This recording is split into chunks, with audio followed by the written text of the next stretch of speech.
Everyone, let's start a Monday morning.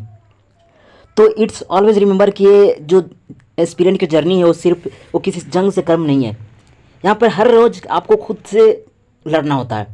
It's a me versus me and you versus you, जहाँ हर दिन आपको अपनी मुसीबतों से, अपने वो जो बहाने बनाने की जो टेक्निक्स है उनसे और उस सब से खुद से लड़ना होता है।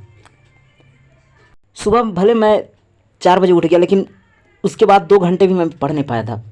एंड उसके बाद फिर this was the morning routine, जिसमें मुझे वर्कआउट करना था एंड सम एक्सरसाइजेज जो कि मुझे ऐड ऑन करना था, ताकि मैं फिजिकली और मेंटली दोनों लेवल पे खुद को स्ट्रॉन्ग रख पाऊँ। लेकिन आई am not happy with 2 days। I missed, I think कि मैंने एक दिन वेस्ट कर दिया, क्योंकि जो एफिशिएंसी जो मैंने सोच के रखा था खुद के लिए अचीव करने का, जो गोल मैंने आज का टारगेट जो फिक्स किया था, लिटरली बता रहा हूँ, I don't able to complete them. वजह चाहे कुछ भी हो, बट रियलिटी तो यही है कि I am not able to complete them. और मुझे लगता है कि इफिशिएंट न रहने का एक कारण यह भी है कि मेरे पास कोई गोल नहीं था, फिक्स गोल जिसके रिगार्डिंग मुझे काम करना था। तो मैंने डिसाइड कर लिया कि अगली बार से मैं उसको नाइट में क्या रूटीन मेरा होगा, क्या मेरा गोल होगा कल के लिए, वो सेट करके सोऊंगा। उसके बाद ही आप इफिशिएंट रह पाएंगे कि आप किस रास्ते पर जा रहे हैं और कहाँ तक आपको जाना है। जब तक आपका क्लियर गोल नहीं होगा ना, तब तक आप इफिशिएंसी के साथ काम कर ही नहीं सकते हैं। एंड इफिशिएंसी के लिए चाहिए आपको एक माइंड मैप, एक गोल, जहाँ पर आपको लगे कि हाँ मुझे वहाँ तक पहुँचना है। एंड उसके लिए रास्ते तो खुद ब खुद बन ही जाएंगे ना, क्योंकि जब आप एक बार रास्ते पर निकल जाते हैं ना, रास्ते खुद ब खुद मिलने लगते हैं। समझते हैं कि ड्रॉप लेके मैं ये कर लूँगा वो कर लूँगा। मुझे लगता है कि ड्रॉप पेन जो है ये दलदल के जैसा है, जहाँ पर एक और आप जब गिर जाते हैं ना, तो फिर आपका पैर नीचे ही धंसते जाता है, जब तक कि आप खुद को रियलाइज़ नहीं कर पाते हैं, खुद को इम्प्रूव नहीं कर पाते हैं। तो यहाँ से फिर इस दलदल में से निकल पाना मुश्किल हो जाता है। एंड सपना, वो जो ड्रीम, जो बिग ड्रीम आप लेके रखे हैं, उसका तो पूरा होने का सपना भी मत देखिए, क्योंकि यहाँ पे आपको इफिशियंसी मेंटेन करना हर रोज़ बहुत ज़्यादा ज़रूरी है। Only then you can achieve your goals. कई बार हम कहते हैं कि मेरे पास ये होता तो मैं ऐसा कर लेता, ये होता तो ऐसा कर लेता, लेकिन मैं कहता हूँ कि विकल्प बहुत मिलेंगे मार्ग भटकाने के लिए, विकल्प बहुत मिलेंगे मार्ग भटकाने के लिए, लेकिन संकल्प एक ही रखना मंजिल तक जाने के लिए। एक्सक्यूजेज बनाना बहुत आसान है। एक्सक्यूजेज जो है ना, वो आपको बस एक छोटा सा रीज़न चाहिए और एक्सक्यूजेज बहुत बड़ा बन जाता है। लेकिन एक गोल को फिक्स जो किए हैं उसको अचीव करने के लिए आपको एक्सक्यूजेज की नहीं, हार्डवर्क की ज़रूरत होगी।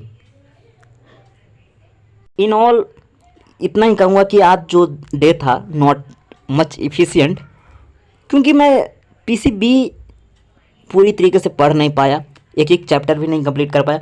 तो रीज़न ये था कि क्वेश्चन सॉल्व करने जाऊँ तो कंसेप्ट गायब है, कंसेप्ट करने जाऊँ तो क्वेश्चन। तो मैंने डिसाइड कर लिया, कल का मेरा फिक्स है कि पहले लेक्चर देखना, 1-2 घंटे का लेक्चर है, तो उसके लिए मुझे मान लीजिए कि 2.5 घंटा क्वेश्चन प्रैक्टिस, मतलब ओवरऑल उसको लेक्चर को कंप्लीट करने में मुझे 2 से 2.5 घंटे लग सकते हैं। तो बायोलॉजी में तो लेक्चर की ज़रूरत नहीं होगा, क्योंकि उसके नोट से ही रिवाइज करने से कुछ चैप्टर मतलब उसमें मुझे कह सकते हैं कि लेक्चर की ज़रूरत होगा, लेकिन ज़्यादातर में हम नोट से ही कर सकते हैं बायोलॉजी में। लेकिन फिजिक्स और केमिस्ट्री में भी कुछ चैप्टर हैं, और फिजिक्स में भी कुछ चैप्टर जो इजी हैं, जो हो जाएंगे नोट से ही, लेकिन कुछ ऐसे चैप्टर हैं जिनका आपको जो कंसेप्ट होगा वो बिल्कुल गायब हो चुका होगा। एंड फॉर डैट उसके लिए आपको चाहिए फिर से कम से कम वन शॉट ही देख लीजिए। वन शॉट लेक्चर से भी जो रिवीजन है वो हो जाएगा।